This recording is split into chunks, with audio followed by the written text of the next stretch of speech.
ఈ టాపిక్లోకి వెళ్లే ముందు ఒక చిన్న మాట. దయచేసి మా ఛానల్కు సబ్స్క్రైబ్ చేసుకోండి. ఇలాంటి ఎన్నో విశ్లేషణలు మీకోసమున్నాయి. మీ సపోర్ట్ మాకు చాలా ముఖ్యం. SAP EWM ఇంటర్వ్యూకి వెళ్తున్నారా? అయితే ఒక ప్రశ్న ఖచ్చితంగా ఎదురవుతుంది.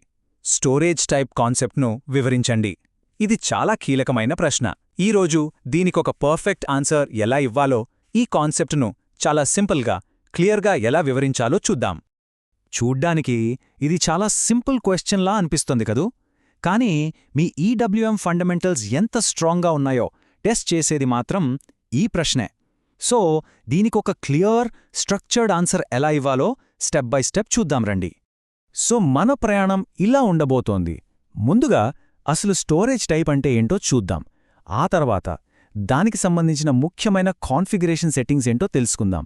నెక్స్ట్ ఒక రియల్ వరల్డ్ సినారియో, అంటే ఒక ఫార్మా వేర్హౌస్ ఉదాహరణ తీసుకుని దాన్ని అప్లై చేసి చూద్దాం.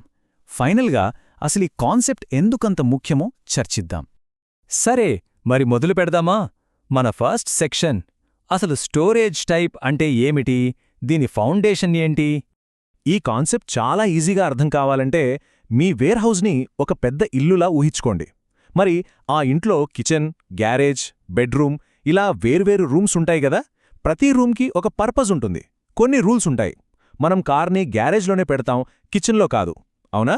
ఠీక్ అలాగే వేర్హౌస్లో కూడా ప్రతి ఏరియాకి ఒక పర్పస్, కొన్ని రూల్స్ ఉంటాయి. ఆ రూల్స్ని డిఫైన్ చేసేదే ఈ స్టోరేజ్ టైప్ అన్నమాట. ఇప్పుడు కొంచెం టెక్నికల్గా డెఫినేషన్ చూద్దాం. స్టోరేజ్ టైప్ అంటే వేర్హౌస్లో ఉండే ఒక ఫిజికల్ లేదా లాజికల్ ఏరియా. ఇక్కడ ఒకే రకమైన లక్షణాలున్న ప్రోడక్ట్స్ని స్టోర్ చేస్తారు. ఇక్కడ రెండు పదాలు చాలా ఇంపార్టెంట్. ఒకటి ఫిజికల్ లేదా లాజికల్, అంటే అది మన కంటికి కనిపించే ఒక ర్యాక్ ఏరియా కావచ్చు, లేదా సిస్టంలో మనం క్రియేట్ చేసుకున్న ఒక వర్చువల్ జోన్ కూడా కావచ్చు. రెండోది ఒకే రకమైన లక్షణాలు, అంటే ఒకే సైజ్, ఒకే టెంపరేచర్ అవసరం ఉన్న వస్తువులన్నీ ఒకే చోట అన్నమాట. సాధారణంగా మనం చూసే ఉదాహరణలు ఏంటంటే హై ర్యాక్ స్టోరేజ్, అంటే ఎత్తైన అల్మారాలుండే ఏరియా. బల్క్ స్టోరేజ్, అంటే పెద్ద పెద్ద క్వాంటిటీలను నేలమీద పెట్టే ఏరియా.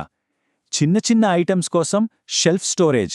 ఇవే కాదు, సరుకులొచ్చినప్పుడు టెంపరరీగా పెట్టే గూడ్స్ రిసీప్ట్ జోన్, GRZ. అలాగే పంపించే ముందు పెట్టే గూడ్స్ ఇష్యూ జోన్, GIZ. ఇవన్నీ కూడా వేర్వేరు స్టోరేజ్ టైప్సే.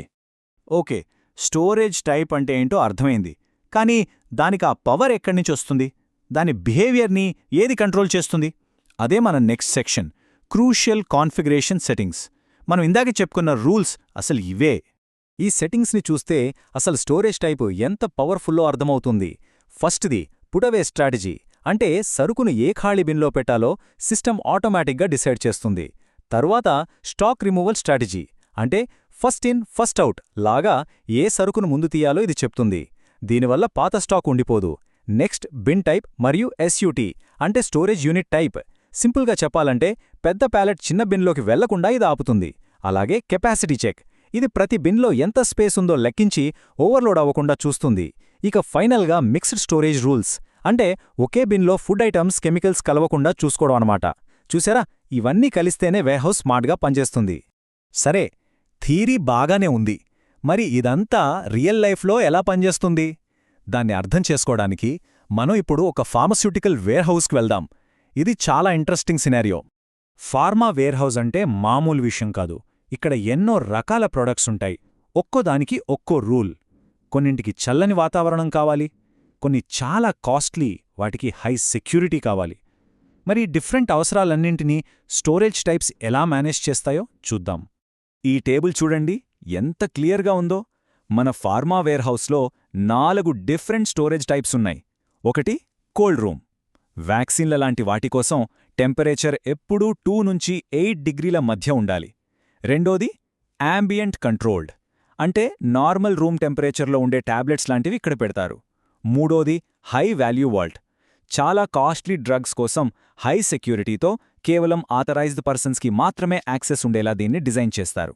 ఇక నాలుగోది స్టేజింగ్ ఏరియా, సరుకులు లోపలికి రాగానే లేదా బయటకు వెళ్లే ముందు టెంపరరీగా హోల్డ్ చేసే ప్లేస్ ఇది. ఇక్కడ స్పేడ్ చాలా ముఖ్యం. చూసారా, ఒకే వేర్హౌస్ కానీ బిజినెస్ అవసరాన్ని బట్టి ఎన్ని రకాలుగా ఆర్గనైజ్ చేశారో.